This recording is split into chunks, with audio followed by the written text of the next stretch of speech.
Supreme court ने हाल ही में एक कैनेडियन बिजनेसमैन को एक रेप केस में एंटीसिपेटरी बेल दिया है। एंटीसिपेटरी बेल जनरली मिलता नहीं है ऐसे केसेस में, लेकिन हाल ही में दिया है और उस शख्स को दिया है जिसका एंटीसिपेटरी बेल लोअर कोर्ट सारे रिजेक्ट कर चुके थे, हाई कोर्ट भी रिजेक्ट कर चुका था, उसको सुप्रीम कोर्ट ने दिया। आखिर मामला क्या था, क्या हुआ, क्या आर्ग्यूमेंट्स हुए थे, जानते हैं एडवोकेट सना रईस खान से।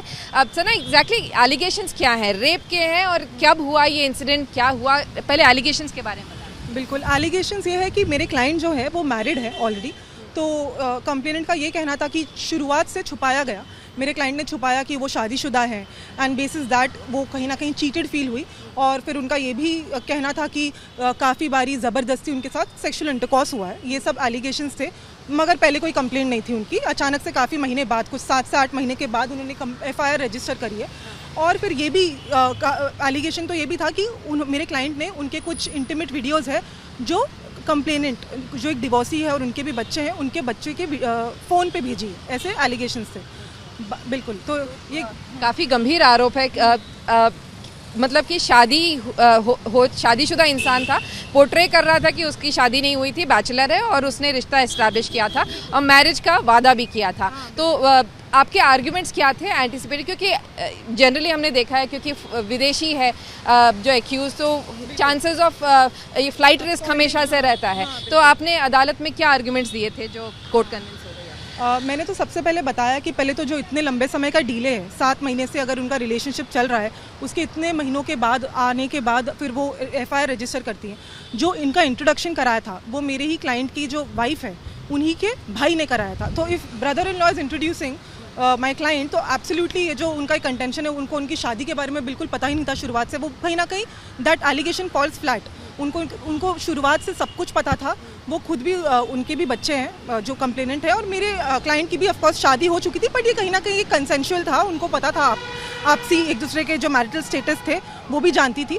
उसके बावजूद उनके बीच में लंबे समय तक जब रिलेशनशिप चला, फिर उसके बाद कहीं ना कहीं ये एक्सटॉर्शनिस्ट इंटेंशन से ये FIR रजिस्टर हुआ है। ये मेरा मेन कंटेंशन था, बिकॉज ये जो एलिगेशन है कि 2 नवंबर को उन्होंने वीडियोस भेजे उनके बच्चे के मोबाइल फ़ोन पे। 11 नवंबर को उन्होंने FIR रजिस्टर किया, जहाँ पे उन्होंने अपना पूरा एक डिटेल स्टेटमेंट दिया है दैट FIR में ये क्लियरली ओमिटेड है ये पार्ट कि उनको कोई वीडियो भेजा गया। फिर जब ये प्रोसीडिंग्स चल रही थी उनकी नीचे के कोर्ट में एंटीसिपेटरी बिल की, तब वो एक सप्लीमेंट्री स्टेटमेंट लिखा है कि मेरे बच्चों के फ़ोन पे आया है कोई अननोन इंटरनेशनल नंबर से। अब इंटरनेशनल नंबर ऑफकोर्स क्योंकि मेरे क्लाइंट कैनेडियन सिटीजन है, तो कहीं ना कहीं उन पर ये आरोप लग रहा था, but there was nothing on record to link that number with my client. And moreover मैंने बहुत सारे ट्रांसक्रिप्ट कोर्ट के सामने दिए, जो उनके कॉन्वर्जेशन से उसके transcript with 65B certificate, endorsement certificate बनाकर मैंने कोर्ट के सामने रखे और मैंने दिखाया कि कहीं ना कहीं उनके कॉन्वर्जेशंस में लड़की ने एक्सेप्ट किया था कि उनके पास भी वो सारे इंटीमेट वीडियोज़ हैं और उनके पोजेशन में है। तो कितना ईजी है, खुद की कोई अननोन नंबर से आप भेज दो अपने बच्चों को, फिर इनके पर आरोप लगा दो। और वो कहीं ना कहीं कोऑपरेट भी नहीं करी थी इन्वेस्टिगेटिंग एजेंसी के साथ। जब उनको बोला गया अपना पुराना फ़ोन दो, she was not ready to give.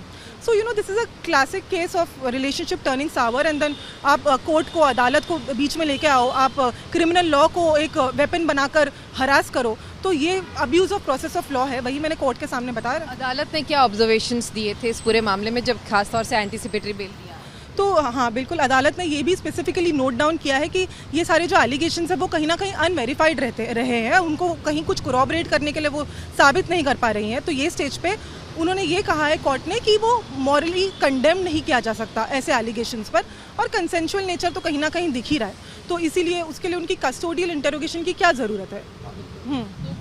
ज़्यादातर मामलों में आजकल देखा यही जाता है कि क्योंकि दोनों जो विक्टिम और आरोपी हैं वो दोनों एडल्ट हैं और काफ़ी समय से रिश्ता रहा है, ऐसा नहीं कि एक इंसिडेंट हुआ। तो ऐसे मामले में, और ख़ास तौर से जिस तरीके से एविडेंस यहाँ पे दिखाया गया, पूरा डिजिटल एविडेंस था वो अदालत के सामने रखा गया, जिसमें दिखाया कि ये रिलेशनशिप में थे ये लोग और ऐसा कोई इंसिडेंट ऑफ सडन रेप नहीं है। तो इसकी वजह से इन सारी बातों को देखते हुए अदालत ने इस कैनेडियन सिटीजन जो बिजनेसमैन है उसको एंटीसिपेटरी बेल दे दिया।